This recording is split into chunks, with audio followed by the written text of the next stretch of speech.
I am so not a morning person. During the quiet spells at breakfast, we use that time to replenish the breakfast trolley. We all know this struggle with the cling film, and it rips right at the edge and it doesn't want to play anymore. It's done it again already. As you can see, we use back bacon as opposed to in America you use streaky bacon, and then everything we do, it gets 3 days if it's going in the fridge, so that's what that date gun is. We're putting 3 days on the shelf life of the product. The fridge is broken down into sections. For breakfast we have a separate trolley altogether, so everything that's on that trolley that we're putting things on now, that's just purely for breakfast. As part of our breakfast we used to use a mixture of square sausage and links, but now we just use links.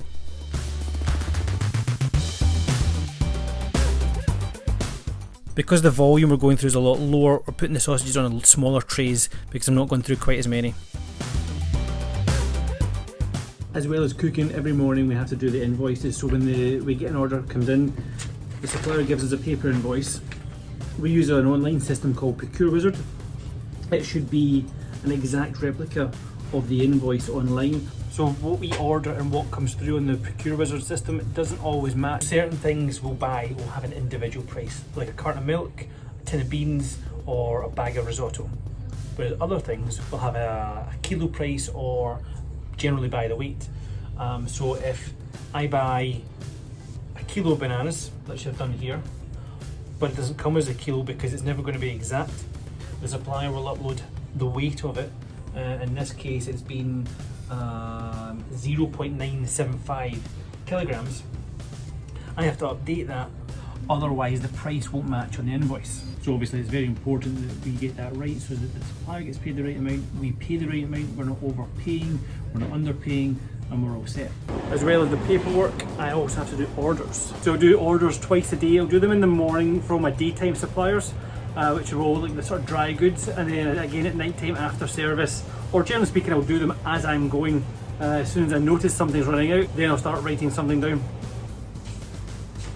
I also need to take into consideration the menu. I'm trying not to have the same thing on the menu for too long, so when something runs out I'm going to order something else. Like I said, I can change the menu as often as I need to, and I've already changed the menu. It's so cold in there.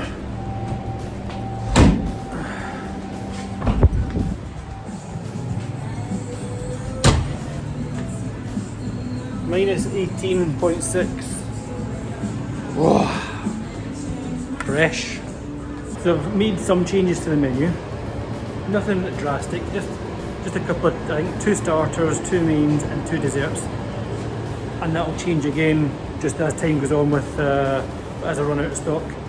That way the guys that are in for long stays, they're not here with the same menu over and over and over again. Because what we're finding is on a Thursday, it's their last day until they go home for the weekend. So they tend to go and get a takeaway from somewhere else. Whereas if I can keep the menu changing and revolving and more interesting, hopefully they'll spend that money with us. Once I've checked all the stores, I log back into Procure Wizard and we have our favourites saved. So I just have to look on the favourites and pick what I want to order. The system's really good in the sense that you can see all the products that you buy, the price that you buy them at, and if another supplier has the same product at a lower price, it will automatically change that and get it from them, which is really good. However, you have to be very careful that you meet their minimum order if it automatically changes, and that their delivery days are what you're looking for.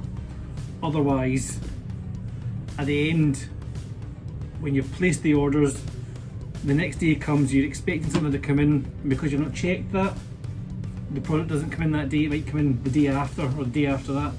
So after all the orders have been placed or added to my basket, it's the same as any online shopping, just go through and check it all, make sure the quantity is right, make sure the prices are right, and make sure they're from the right supplier and coming in the right day. If I'm looking for a product and it doesn't come up, what that means is that our company and the rest of the companies that we deal with haven't agreed prices on that, and therefore I can't buy it, which is a bit of a pain.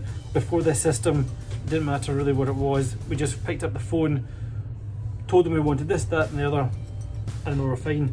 But now, if there's something I want that's not on the system, I have to email our accounts, I have to email the company themselves so that we can get those products at an agreed price and onto Procure Wizard. Breakfast is done, so it's just time to chill out in the room. I'm gonna make myself some cereal, got myself some cereal.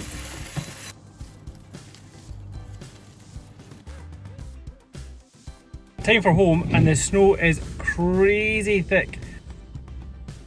I literally cleared the windscreen, went round, cleared the rest of the car, and then it was covered again.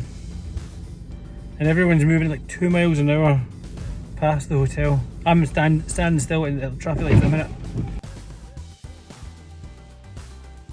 And there's not a drop of snow. It doesn't look like it snowed at all where I live. Not a drop. I'll leave you this week with a video of a Tesla that couldn't get down a hill just round the corner from work. He can't. Oh, you videoing this? Yeah.